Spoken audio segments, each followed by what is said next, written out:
Nauru ये Pacific ocean के बीचों बीच है और मैप पर एक छोटे से पॉइंट की तरह दिखाई देता है। ये सबसे छोटा इंडिपेंडेंट रिपब्लिक है। पूरे साल लगभग 200 लोग ही इस देश में आते हैं। मैंने इस सफर की शुरुआत 3 घंटे पहले इस्तांबुल के एयरपोर्ट पर पहुंचकर की। सबसे पहले मुझे सैन फ्रांसिस्को तक पहुंचने में 13.5 घंटे लगे। उसके बाद 7 घंटों तक रुकने के बाद मैंने फिजी आइलैंड्स में नाड़ी के लिए 13 घंटे की एक और लंबी फ्लाइट ली और दोबारा से 7 घंटे तक इंतजार किया। लगभग 75% सीट्स खाली होने के कारण नाड़ी से नाउरू की फ्लाइट में 4.5 घंटे लगे और आखिरकार मेरा 48 घंटे का सफर समाप्त हुआ।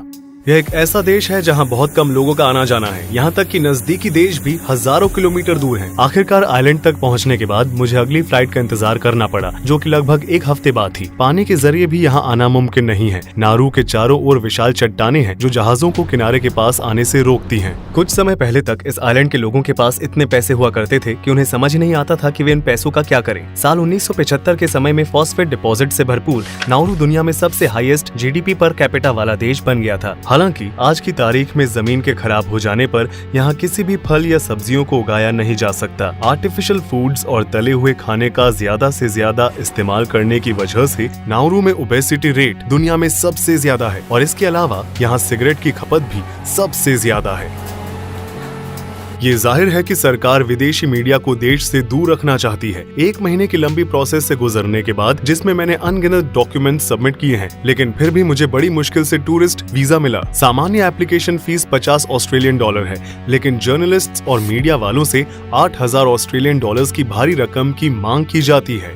देश के अंदर एंटर करते ही पुलिस ने तुरंत मेरा ड्रोन मुझसे ले लिया। आपको ऊपर से यह आइलैंड देखने में थोड़ा अजीब लगा होगा। नाउरू के आसमान से तस्वीर लेने की इजाजत नहीं है। यहाँ वीडियो बनाना आसान नहीं होगा, क्योंकि नाउरू हम सब से एक शर्मनाक सच्चाई को छिपाने की कोशिश कर रहा है, जिसके बारे में आपको आगे पता चलेगा। मैं इस वक्त यारेन में हूँ, क्योंकि रनवे एरिया और ड्राइववे एरिया एक दूसरे के ठीक बगल में है, इसलिए यहाँ कार्स का एयरप्लेन्स को रास्ता देना बहुत ही आम बात है। पैदल चलने वाले लोगों को लैंडिंग और टेक ऑफ के दौरान होने वाले जेट ब्लास्ट के प्रति चेतावनी दी गई है। ऐसा इसलिए है क्योंकि यह देश इतना छोटा है कि स्ट्रिप के आकार वाला ये एयरपोर्ट आइलैंड के पूरे साउथ वेस्ट कोस्ट तक फैला हुआ है। आप जो यहाँ देख रहे हैं वो है एयरपोर्ट। अगर मैं अंदर जाना चाहता हूँ तो मैं बस इस फेंस को पार करके अंदर जा सकता हूँ। आइलैंड का पूरा एरिया सिर्फ 21 स्क्वायर किलोमीटर या 8 स्क्वायर माइल्स है। पूरे देश को कार से ड्राइव करने में ज्यादा से ज्यादा 20 मिनट का समय लगता है और सफर जहाँ से शुरू होता है वहीं से खत्म भी होता है, क्योंकि यहाँ सिर्फ एक ही रिंग रोड। यहाँ पुलिस हर वक्त पहरा देती रहती है। अपनी और किसी का भी ध्यान नहीं खींचने के लिए मैं देश के टूरिज्म एजेंसी तक पहुंचा और अब मैं एक गाइड के साथ आइलैंड को एक्सप्लोर करना शुरू करूंगा। एजेंसी के मुताबिक इस आइलैंड पर महीने में 1 या 2 टूरिस्ट ही आते हैं, यानी कि इंटरनेट पर बताए गए नंबर्स असलियत से काफी अलग हैं।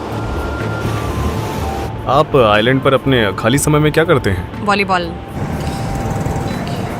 सो आप आइलैंड पर अपने खाली समय में क्या करते हैं? जो भी हम करना चाहें। जैसे कि मछली पकड़ना, सोना, खाना। वे सबसे ज्यादा क्या खाते हैं? Chinese food. 1 2 3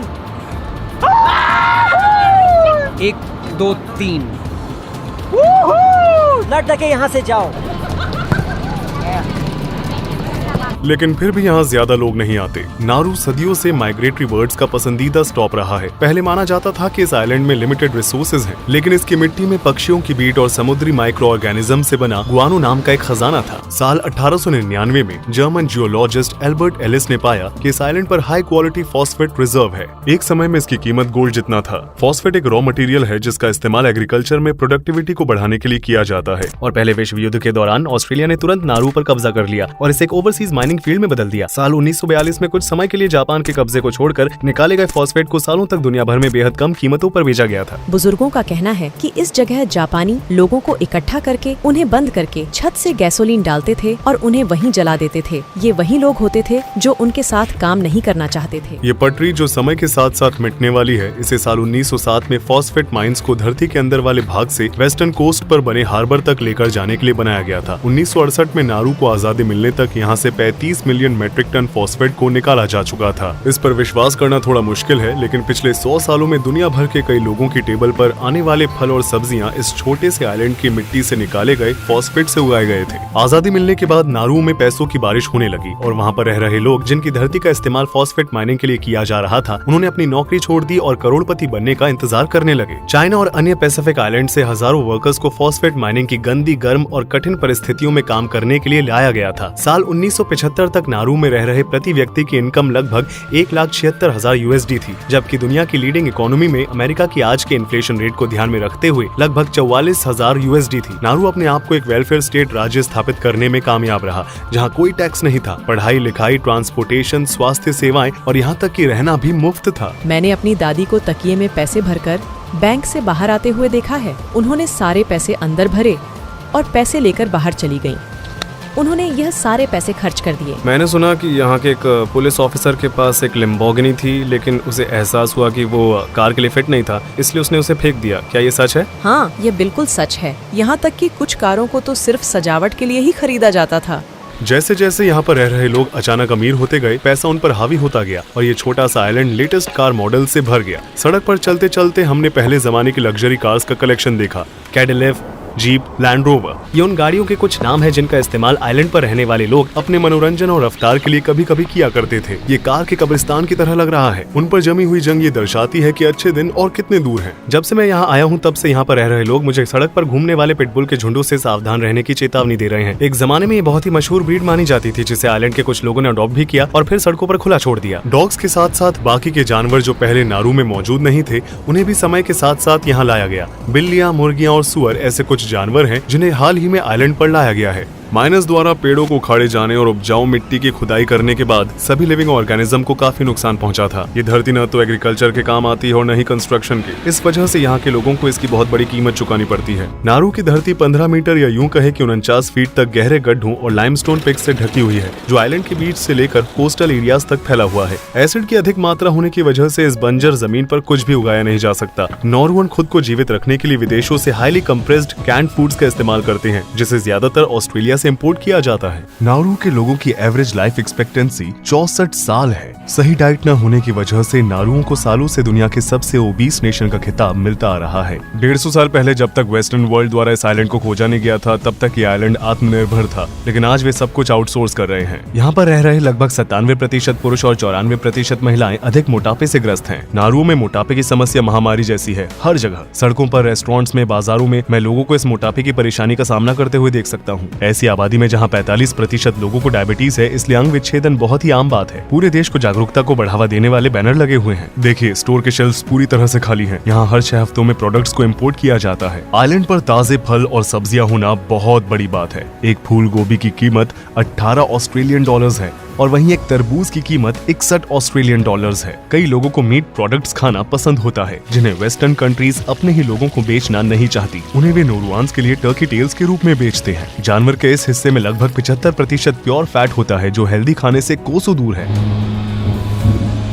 फॉस्फेट की माइनिंग की वजह से यहाँ रहने की जगह की भी कमी है। डिस्ट्रक्शन की वजह से नारुओं की लगभग 80% जमीन रहने लायक नहीं है, जिससे इसके 14,000 निवासी सिर्फ 4 स्क्वायर किलोमीटर या 1.5 स्क्वायर मील के कोस्टल एरिया में रहते हैं। ये है बुआडू लैगून, मात्र एक ऐसी जगह जिसे कभी छुआ नहीं गया। ये पहले के समय में ले जाने का दरवाजा है। एक समय में नारू इस पौधे से भरपूर हुआ करता था, लेकिन अब ये सब गायब हो गया। यहाँ अभी भी केले के पेड़, पैंडेनस के पेड़ और अनानास के पौधों को देखा जा सकता है। मूर्तियों की तरह दिखाई देने वाले स्ट्रक्चर्स नारुओं के समुद्र तट पर, यह चट्टान के स्ट्रक्चर समुद्र से 5 मीटर या 16 फीट ऊपर तक पहुँचते हैं। समुद्र चट्टानों से भरा हुआ है, जो किनारों से लगभग 200 मीटर तक फैली हुई है, जिससे बड़े बड़े जहाजों का इस तरफ आना मुश्किल हो जाता है। इनमें से कई पानी के नीचे हैं और समुद्र का पानी कम होने पर उन्हें देखा जा सकता है। इससे लोगों के लिए पानी में सैकड़ों मीटर तक जाना और मछली का शिकार करना संभव हो गया है। पेड़ों के नष्ट होने की वजह से साल भर यहाँ का एवरेज टेम्परेचर लगभग 30 डिग्री सेल्सियस या 86 डिग्री फ़ारेनहाइट तक बढ़ जाता है। आइलैंड पर मौसमी हवाओं की वजह से बारिश और समय एक साथ बहते हैं।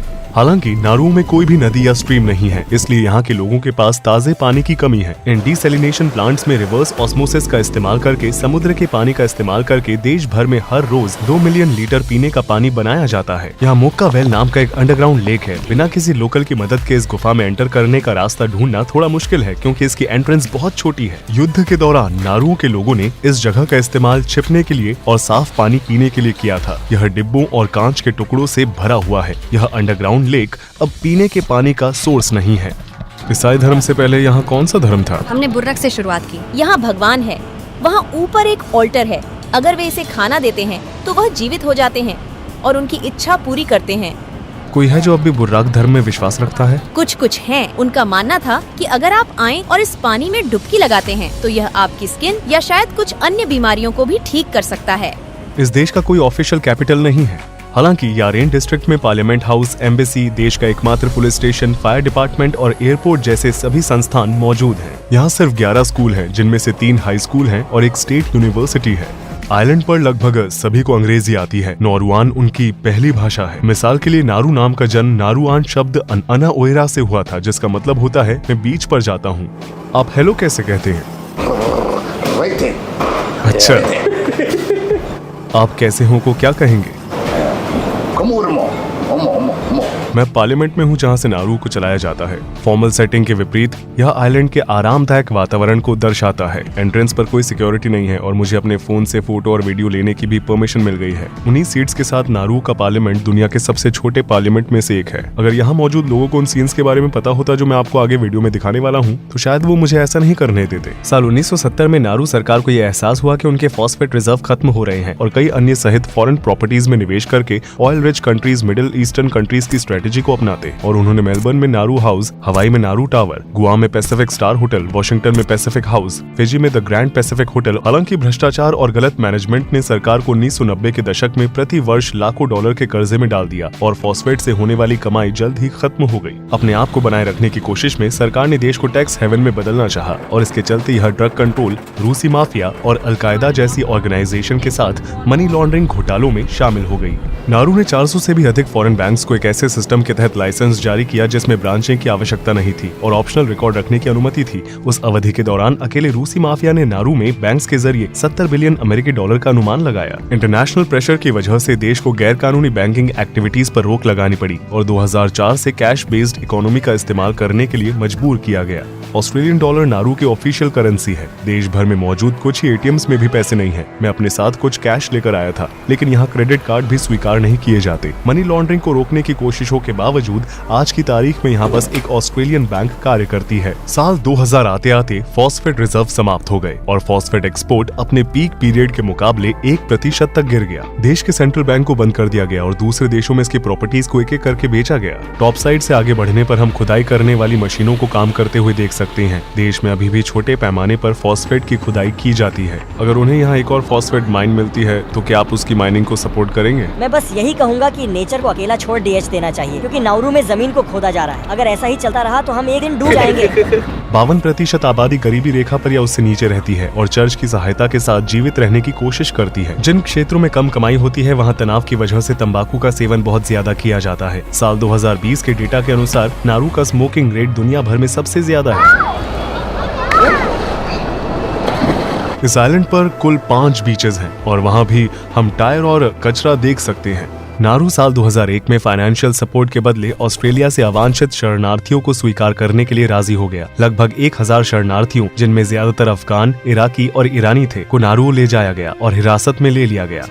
टॉप साइड पर वहाँ 3 रिफ्यूजी कैंप्स लगाए गए थे। लोगों को चिलचिलाती धूप में साफ पानी की नियमित पहुंच के बिना सालों तक प्लास्टिक के टेंट्स में रहने के लिए मजबूर किया गया था। इनमें से कईयों ने अपनी जिंदगी को समाप्त करके अमानवीय और बिगड़े हुए हालातों और अनिश्चित भविष्य से बचने की कोशिश की। ऐसे हालातों में सबसे ज्यादा मुश्किलों का सामना बच्चों को करना पड़ा, जो कि ज्यादातर कैंप्स में थे। इन कैंप्स को बनाए रखने के लिए ऑस्ट्रेलिया हर साल 550 मिलियन USD खर्च कर रहा था। दूसरे शब्दों में कहा जाए तो नारू गवर्नमेंट आइलैंड पर बंदी बनाए गए हर एक रिफ्यूजी के बदले 5 लाख USD कमा रही थी। जैसे ही मैंने इन छिपे हुए इलाकों में जाने की कोशिश की, अचानक बैरिकेड मेरे रास्ते में आ गए। उन्होंने टॉप साइड में 3 अलग अलग जगहों पर बनाए गए कैंप्स की ओर जाने वाली सभी सड़कों को बंद कर दिया था। फिर भी मुझे बाहर से शूट करने का एक रास्ता मिल ही गया। लगभग 20 सालों से ये कैंप्स चिकित्सीय लापरवाही, दुर्घटनाओं और खुद की जान लेने की वजह से अनगिनत व्यक्तियों की जान जाने का स्थान बन गया है। हालिया रिपोर्ट से पता चलता है कि ये जगहें अब पूरी तरह से खाली हो चुकी हैं। हालांकि यहाँ पर रह रहे लोगों को इस बारे में कोई खास जानकारी नहीं है। वर्तमान में नारू कनाडा में स्थित मेटल्स कंपनी के सहयोग से गहरे समुद्र में माइनिंग में शामिल होने का इंतजार कर रहा है।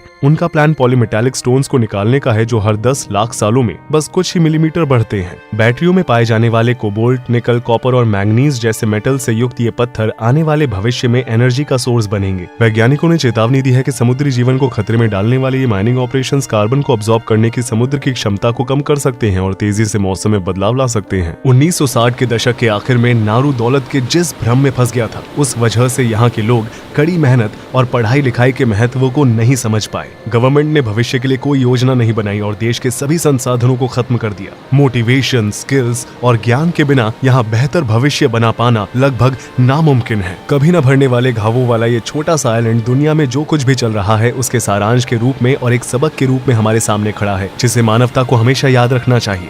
इस डॉक्यूमेंट्री को देखने के लिए धन्यवाद। मुझे उम्मीद है कि इसने आपके नजरिए को बदला होगा। मेरे YouTube चैनल को सब्सक्राइब करना न भूलें। मिलते हैं अगले वीडियो में। रूही चैनत यहाँ पर था।